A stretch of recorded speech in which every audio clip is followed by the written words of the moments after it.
Welcome back to another episode of Modified Garage. I'm Alex, and on today's episode, I'm going to figure out why the electric seat in this 2007 C70 Volvo is not working.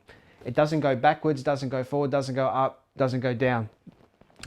I'm hoping it's something simple, so I'm going to start pulling it apart and let's see what the issue is.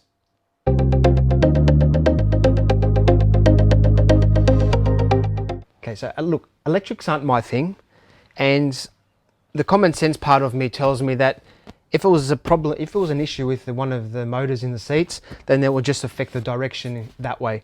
However, because the whole thing won't move, it's got me thinking that it could be an issue with the circuit board under here. So what I want to do is I want to take this plastic seat cover off.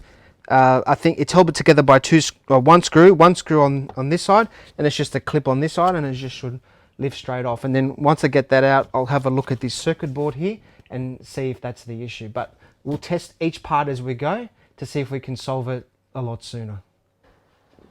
To get access to this screw or to undo it, I need a Torx bit. So this one is a T15 or T15. So I'll just undo the screw now. And it's located at the front, at the bottom. You'll see it when you look around. There's nothing else in the way there.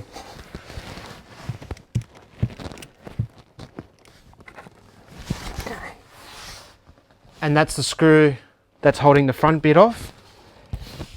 Now, to get this whole bit off, all you do is lift from the back, lift it, try not, just be gentle with it, and it should just come forward.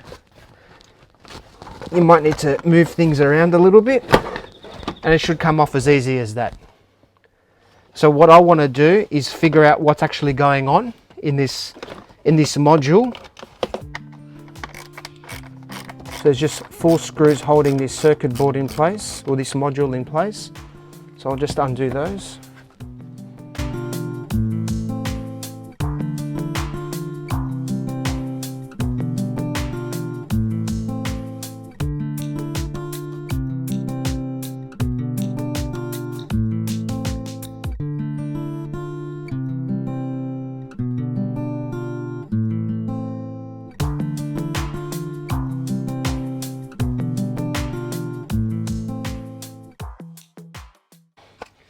And that's it. So I'm hoping the issue is here. So we've removed the switch module from the Volvo. Now all that's holding it in place is a back cover, and there's 5 screws, so I've just removed those. So taking the circuit board out now, I'm looking for any obvious signs of damage. And I don't know if you can see that clearly on camera, but everything seems to be intact. And then I look at the front, nothing seems to be burnt. Look, I'm not an electronics expert, but it's hard to try and pinpoint what's actually wrong with this. So what I want to do, I want to go back into the car. I want to test the power coming into the seat, make sure the fuses are good. And I'll also check to make sure there's one of the motors can actually work on its own free will. So let's go back to the car and let's test all that out. What I'm going to do now is take my multimeter. I've set it to 20 volts, and I know that on this plug, the grey plug here, I've got a negative and I've got a positive wire at the bottom. So all I'm going to do is put my negative terminal here and my positive terminal on the positive wire, and you can see I'm getting a full voltage, 12.5 volts. So that means I'm getting power to the switches. I have tested the bottom one, the bottom green switch, bottom cord plug, and there is a negative and a positive. So I know there is wire. I won't show you, but I have tested this, and there is power coming through here. So that takes care of that. So what this is telling me, that power's coming through, that so the fuses should be good. But I'll go through the fuses with you as well to show you which ones they are. Before I do the fuses, what I will show you is, what I want to try and do is move the seat manually.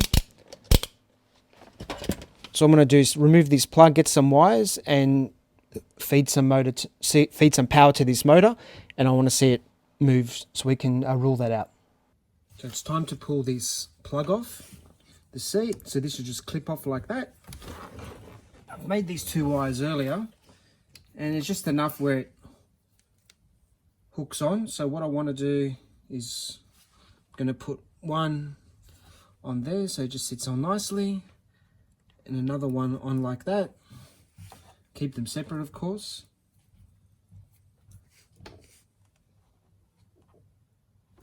What I want to do, I've got a battery charger. That's doing my power for me.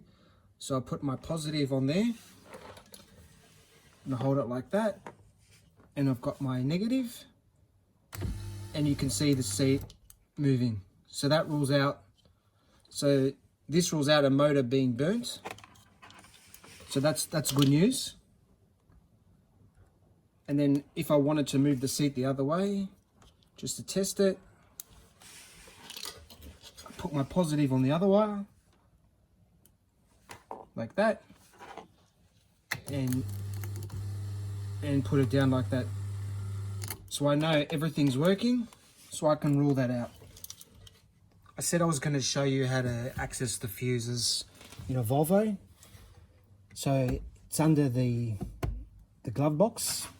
Now the fuses actually live under here, and how you get to them is you get a small screwdriver, and there's 2 little circlips, two little plastic clips, and all you do is you push the center in. Just got to look around under there.